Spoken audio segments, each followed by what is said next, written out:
All right, YouTube. So today's video is very different in that it follows a theme that we started some time back, and that theme was, why are these beasts of cameras making a huge resurgence again? A lot of people are seeking them out. They're wanting to pay top dollar to buy them all over the place. And there's a lot of reasons behind why that's actually happening today. And this one is the 1DX Mark III, probably one of the greatest DSLRs ever built, along with the Nikon D6, and two incredible legends, if you will, and they'll probably go down in the history books as GOATs, greatest of all time, which is something that some of my younger, friends, followers use. My son uses that language, so I'm catching on. It's mounted with a Carl Zeiss CP Prime. It's an 18mm prime lens, and it truly is an incredible prime lens. It's a 3.6 is the widest open aperture here, and it's 18mm. This lens is incredible. I've shot a lot of videos on it. You guys have seen videos from it.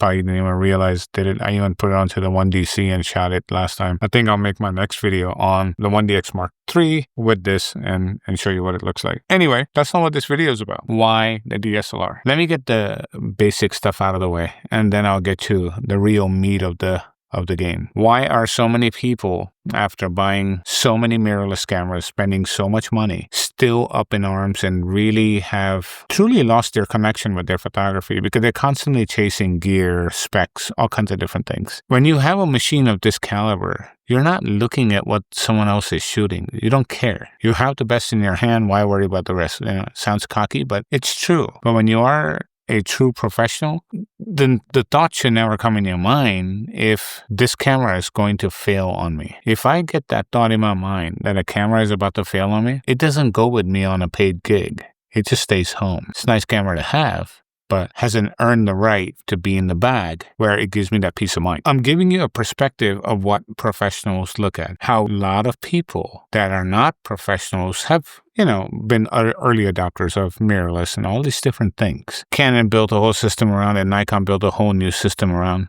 mirrorless. How did this favor for them? I can tell you right now, I know they're selling cameras, but it's not what they expected. They're having a very hard time trying to get the DSLRs out of people's hands because they were already damn good products. To beat a damn good product, you got to have a hell of a product. And the new ones are good. They have more tech. They can do more things, but that experience is not the same. I won't go to build quality because there's nothing built like these. And like the D6 from Nikon. They're some of the finest built machines on the planet. Period, bar none. Don't even argue. Your Z9 is no comparison to the D6. It really is not. Hold both of them together and you'll freaking know in a heartbeat the difference. There's a massive difference in the quality. Same thing with this to the R1. The R1's a great camera, but it's not a 1DX3. It really not. The biggest thing that draws a lot of people back or keeps them here is the viewfinder experience. This is optical. The camera is not even on, and I can actually see through it on what's happening, just like my naked eye. You can't do that on a mirrorless camera. You got a screen in here. You got screens everywhere. It's all electronic. You're completely removed from the real life experience of your eye, seeing color, reflections of light with your human eye. That is gone because it is represented in a really nice EVF in the back of this, inside the camera. Some of them are pretty good, 10,000 dots, this, that. That's great, but it's not the same experience as a human eye or an optical viewfinder.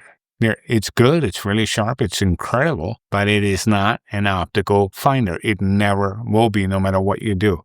What your eye sees, a digital screen will never be able to replicate that, no matter how good it gets. And that's just my view. Maybe I'll be proven wrong in the next 10 years. Maybe. Technology is all good. But when that experience of taking a photo has been taken away from you because the camera is so smart that you have to know absolutely nothing to take a picture, the whole process of creating that photograph is gone. You're just taking a photo. You're not making anything. And then you shoot it at 30, 40, 50 frames per second, some at 120 frames per second now. And then you are all about, I took that picture. You maybe took the first one, but the last, 120, 129 or 119 of those photos, like on a Sony A9 III, the camera did the work. You didn't do it. You just made sure you held it steady enough to take the shot. So, not saying that's a bad thing. If that's what you do, that's great. These kind of lenses, which are manual focus, all these things, they reset you. Yes, I have plenty here. So let's talk about the elephant in the room. A lot of people bitch and moan and groan, and they cry like little babies. I don't have any glass for the Canon RF system. I have nothing. In 5 years, they gave you 50-some lenses. Did you buy all 50? No. Can you afford all 50? No, you can't. But you want choice. I get that. Sony has like 500 or 600. That's great. They have 500 to 600 lenses, maybe 700. Okay, fine. I'll give them 1,000 lenses. They have 1,000 lenses that are available to them. Do you know how many DSLR lenses exist today? They were all like pretty damn good. L-glass, from Canon. The nanocrystal lenses from Nikon. Incredible stuff. Right? It's badass glass. It is what it is. It just is. You can't deny it. Yeah, the Z stuff is nice, but some of that DSLR stuff was pretty badass. It still is, even today, because it was built optically correct. Today, we optically correct everything. In the past, we used to optically correctly build the lens to begin with. It's a big difference, big shift. That's why I'm filming you on a Zeiss. This one is, I think, a Novus. It has a very unique look. Obviously, it's on a production camera. It's pretty nice. But it's the glass and what happens to it. So how many lenses are we talking about? Canon has close to about 250 million DSLR lenses. Let me say it again. 250 million with an M. Not 250,000, 250 million lenses available to you for you to be able to buy. There are millions of them out there. Millions. Nikon was somewhere around 100, 150 million. If you add both of those up, you're about 350 million to 400 million lenses that are available to you. And this is incredible pieces of just amazing optical marvel. So when we go from, I'll just use Canon, for example now, 250 million lenses that are actually out there in the wild to 50 that they offer today on a new thing with mirrorless. Do you really think they're going to be able to get all those DSLRs out of people's hands anytime soon? No. It's not that hard, not that easy to do. It's easier said than done. What does Sony have to lose? Nothing. They didn't give a shit. They wanted to destroy photography. Why? Because they wanted to exist. So it was full frame.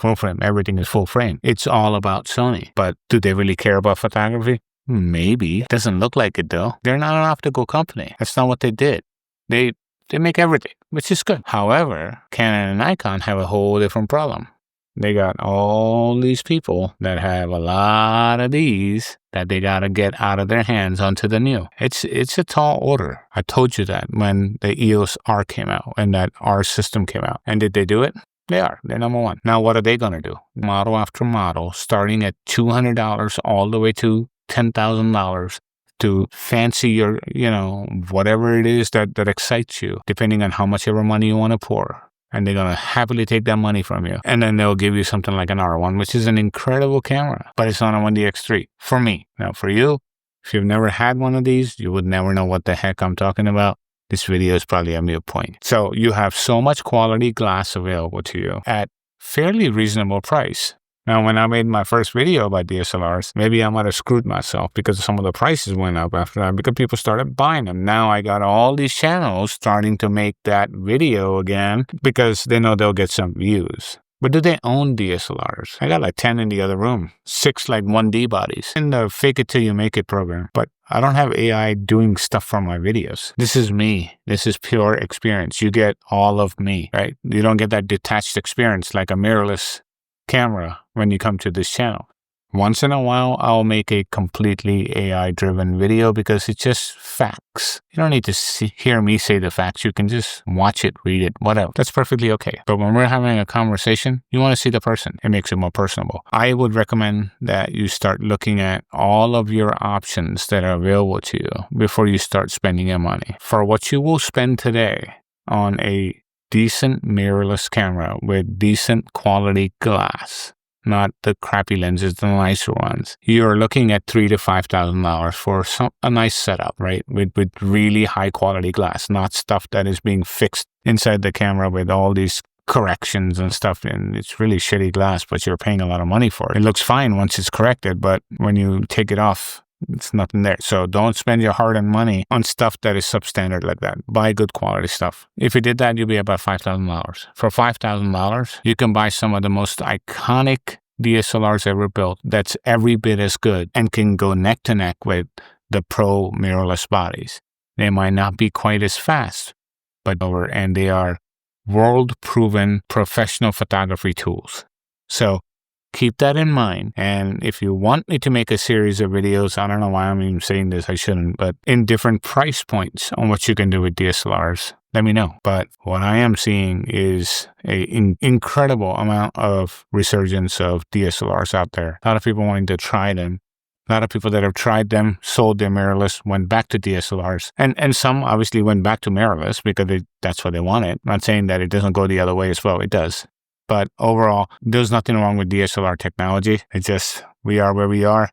So enjoy what you got, make the most of what you can, and hopefully, you can be happy with what you can buy, right? Are you going to get the same level of quality? No, don't expect it either. Because the people that come from the DSLR era, they're used to expecting a certain level of quality, which these mirrorless cameras just do not have today, right? Unless you spend a lot of money and buy the top end stuff. It's really not. And a lot of people make you believe it is. It's not. Same thing with the cinema cameras. So don't cheap out, buy the nicer ones, save up, wait a little bit longer to buy the good stuff rather than rush and just buy whatever. Because nowadays you can do a pretty incredible job with this guy.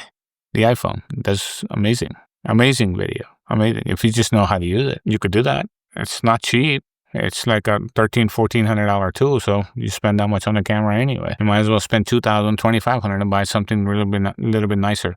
But more than that, spend your hard-earned money on good glass. Don't buy substandard things. Buy the nicer glass. Buy the EF lenses from Canon, the L lenses. Buy the Nikon lenses that have the nano crystal. I mean, I don't know what they are, but some of the F-mount lenses were incredible, that you can put onto your mirrorless and be able to still breathe a lot of life into your mirrorless cameras. Because I think the new lenses are really, really incredible, but they're so damn pricey. Yes, I can easily go and buy it, but when I look at my DSLR lenses, which were incredible, what am I really gaining? Not really that much more. And that lets me know that this whole mirrorless thing is starting to plateau. So that's my take on it, that why people are actually moving back to the DSLR side or wanting to try that to see if it would serve them better. Leave your comments below on what you think, because I'm pretty sure most channels are going to copy this video as well just to get some more views. I'm glad actually I can set that trend. I don't have as many subscribers, but I take time and think about things before making a video. If I don't have anything to say, I'd rather just not make a video. So with that, like, subscribe, be nice to each other, go out there, create your magic, and I'll talk to you in the next one. Thank you.